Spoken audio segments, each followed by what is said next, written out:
السلام علیکم۔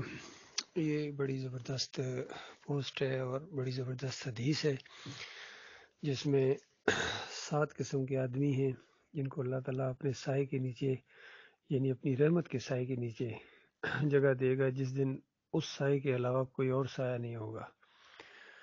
بڑی انسانیت کے اوپر سخت وہ گھڑی ہوگی۔ تو یہ جو ان میں سے ایک یہ ہوگا جو تنہائی میں یعنی اللہ کا ذکر کیا اور اس کی آنکھوں سے آنسو نکل آیا۔ تو یہ یاد رکھیے، امام بخاری رحمۃ اللہ علیہ یہ جو لائے ہیں، یہ اس باب کے اندر کہ جہاں یہ کافروں اور مشرکوں اور خاص کر مرتدین کہ اگر یہ شرمندہ ہو جائیں اور واپس اللہ کی طرف آ جائیں تو اللہ تعالیٰ ان کو معاف کر دے گا، بلکہ کل قیامت کے دن ان کو اپنی رحمت کے سایہ بھی عطا فرمائے گا، کیونکہ توبہ کرنا کوئی آسان کام نہیں ہوتا ہے، یہ بہت مشکل کام ہے۔ تو آپ لوگ اس کو شیئر بھی کر رہے ہیں اور شرک کے اندر بھی مبتلا ہو گئے ہیں، گویا مرتدین کی صف میں بھی کھڑے ہو گئے ہیں یہ لوگ جو سجدہ تعظیمی کا بچھڑا گڑ کے لائے ہیں۔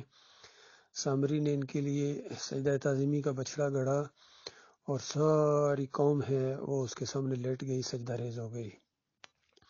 بہت کم ہیں جو بچے ہیں۔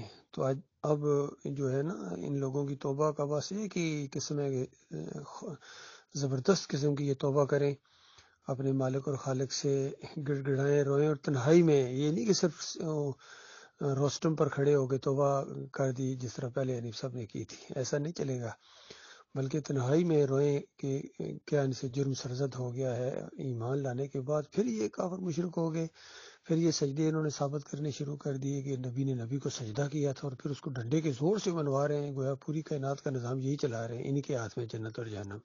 اس طریقے سے انہوں نے فرعونیت کا اظہار کیا ہے، پوری طرح محمد حنیف نے فرعونیت والا انداز اختیار کیا ہے، کیونکہ فرعون نے یہ بات کہی تھی کہ میری اجازت کے بغیر ایمان لے آئے ان کو، جادوگروں کو، میری اجازت کے بغیر۔ اس فلسفہ کو دیکھیے کہ جب میں کہوں گا تب ایمان لاتے نا، تو بالکل وہی انداز تھا کہ میری اجازت اور شورا کے فیصلے سے پہلے تم اللہ کے اوپر ایمان لے آئے۔ الرحمن کو تم سجدہ مانتے ہو کہ سارے سجدے اللہ کے لیے، یعنی ایک بھی کسی اور کے لیے نہیں، تو یہ تم نے اعلان کر دیا اور اپنے عقیدے کا اظہار کر دیا میری اجازت کے بغیر۔ جب تک میں اپروول نہ دیتا تمہیں یہ عقیدہ نہیں اپنانا چاہیے تھا۔ اب تم مجرم ہو، پھر کبھی باغی کے فتوے لگا رہا ہے، کبھی انتشاری کے فتوے لگا رہا ہے، اور کبھی نظم کی اطاعت نہیں کرتے۔ اندازہ لگاؤ، اللہ کے بندوں غور کرو کچھ تو، ایمان عقیدے کا معاملہ ہے، ہمیشہ کی جنت اور جہنم کا معاملہ ہے، قرآن کا معاملہ ہے، تو ہمارے مالک اور خالق سے آگے تو یہ نہیں ہے۔ تو لہٰذا یہ ان کا عقیدہ بالکل قرآن کے خلاف ہے۔ اور کیا جماعت اس لیے بنائی تھی کہ اللہ کا مقابلہ کیا جائے گا؟ اور بریلویوں میں اور دیوبندیوں میں اور اہل حدیثوں میں کیا فرق ہے؟ آپ میں اور ان لوگوں میں کیا فرق ہے؟ وہ بھی اپنے اپنے امیروں کی بات کو مانتے ہیں اللہ کی کتاب کے مقابلے میں، آپ لوگوں نے بھی وہی طرز عمل اختیار کر دیے، حالانکہ آپ نے ان کو ایمان کی دعوت دینی تھی، جس طرح پہلے دیا کرتے تھے کہ فرقہ بندی چھوڑو، شرک چھوڑو، غور کرو قرآن کے اوپر، قرآن آسان ہے، قرآن آسان ہے، یہی باتیں ہم ان کو بتایا کرتے تھے۔ اب یہ گزشتہ 7 سال سے اس طرح بحثیں کر رہے ہیں، ایسا محسوس ہوتا ہے قرآن بہت مشکل کتاب ہے، حالانکہ قرآن آسان ہے۔ الحمدللہ کی بسم اللہ سے لے کر والناس تک یہی مسئلہ ہے کہ سجدہ صرف اللہ کو ہے، رکوع صرف اللہ کو ہے، داتا صرف اللہ ہے، دستگیر صرف اللہ ہے، بغیر واسطے وسیلے کے اس کو پکارنا ہے۔ وہ اپنی صفت کسی کو نہیں دیتا ہے، نہ معجزانہ طور پر نہ غیر معجزانہ طور پر، اور انسان کو سجدہ نہیں کر سکتا۔ انسان کا یہ عزت دار سر صرف ایک اللہ کے سامنے جھکے گا، یہ ہے لا الہ الا اللہ محمد رسول اللہ۔ اور جنتیوں کا بنیادی عقیدہ جو چھوٹا سا ایک وہ آدھے صفحے کی تحریر ہے، اس کے اندر بھی یہ بات لکھی ہوئی ہے، فلاح کے راستے کے اندر یہ بات لکھی ہوئی ہے، باقی سارے لٹریچر کے اندر یہی بات لکھی ہوئی ہے۔ تو کیوں آنکھیں بند کر لی ہیں آپ لوگوں نے؟ بڑا افسوس ہوتا ہے، کئی دفعہ کچھ لوگوں سے بات ہوئی ہے پچھلے دنوں کے اندر، وہ کہتے ہیں جی دیکھیں غلطیاں سب سے ہوتی ہیں، ڈاکٹر عثمانی سے بھی کیا پتہ غلطی ہو گئی ہو، کیا پتہ غلطی ہو گئی ہو، اور محمد حنیف صاحب سے غلطی ہوئی ہے جو انہوں نے سجدے کا رخ اللہ کی بجائے یوسف علیہ السلام کی طرف پھیر دیا، یہ ان سے غلطی ہوئی ہے۔ اب انہوں نے اپنی انا کا مسئلہ بنا لیا ہے، کیونکہ اب اگر وہ مان جائیں پھر بڑا مسئلہ بن جائے گا، حالانکہ ذرا سا بھی اگر انہیں عقل ہے تو دنیا کے اندر اپنا حساب کلیئر کر لینا یہ زیادہ بہتر ہوتا ہے۔ باقی جو شرک کی وجہ سے، آپ کی وجہ سے، یعنی وہ شرک میں چلے گئے اور پھر مر گئے، ان کا معاملہ اللہ کے سپرد ہے، اللہ ان سے خود نپٹے گا۔ کیا ان کا دماغ نہیں کام کرتا تھا؟ لیکن آپ اپنی خیر منائیں.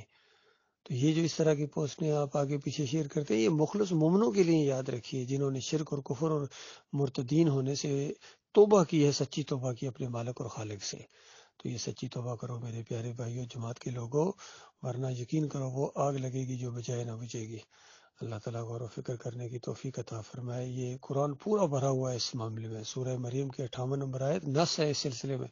سارے انبیاء اللہ کو سجدہ کیا کرتے تھے، اور ایسے موقع کے اوپر تو انبیاء دڑام سے سجدے میں گر جاتے تھے، سجدہ ریز ہو جاتے تھے اللہ کے سامنے. یہ سورہ مریم کی 58 نمبر آیت ہے.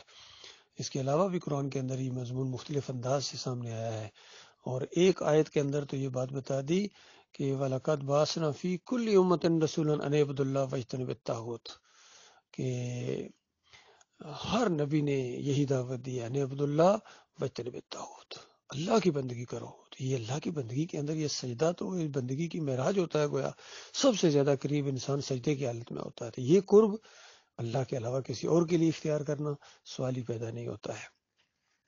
تو اللہ کے بندوں، پھر سورہ آل عمران کے اندر کس انداز سے اللہ تعالیٰ نے یہ بات بیان کی، جس کا ترجمہ یہ اس آیت کا، کسی بشر کا یہ کام نہیں ہے کہ اللہ اس کو حکمت اور دانائی عطا فرمائے، نبوت عطا فرمائے، کتاب سے نازل کرے اس کے اوپر، اور پھر وہ یعنی اپنے بندگی کروائے گا، لوگوں کو کہے گا کہ میرے بندے بن جاؤ، میرے سامنے رکوع کرو، سجدے کرو، مجھے پکارو. کبھی ہو سکتا ہے انبیاء برداشت ہی نہیں کرتے اس چیز کو. ذرا سا بھی ان کے سامنے اگر اس طرح کا کوئی معاملہ ہو، فوراً وہ بندگی کے جوش میں آ جاتے ہیں اور سبحان اللہ سبحان اللہ سبحان اللہ کہنا شروع ہو جاتے ہیں. اس انداز سے نبی علیہ السلام کے کتنے واقعات ایسے موجود ہیں.